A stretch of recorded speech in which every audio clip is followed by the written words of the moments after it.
Alright guys, a quick one. Here, I'll detail how to hide age on Rednote account.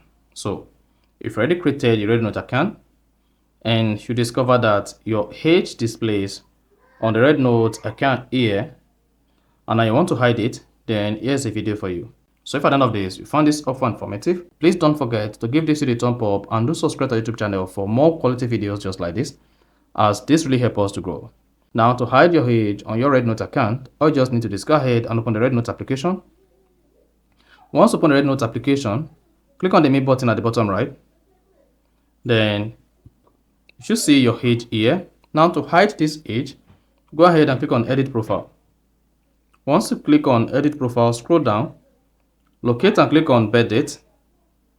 Once you click on that, to hide your age, just disable Show Birth Date.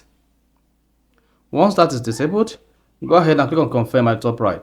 Then, once you click on the Confirm button, locate and click on Save. Before that, you can click on Preview to confirm that your age has been removed. Now, click on Save and click on Save from Save Notification pop. Once you click on Save, hang on while the settings is saved. Now, once you see success, your age will be removed from your Rednote account and then you're good to go. So, that's exactly how to hide age or date of birth on Rednote account. So if you found this offer informative, please don't forget to like and then subscribe.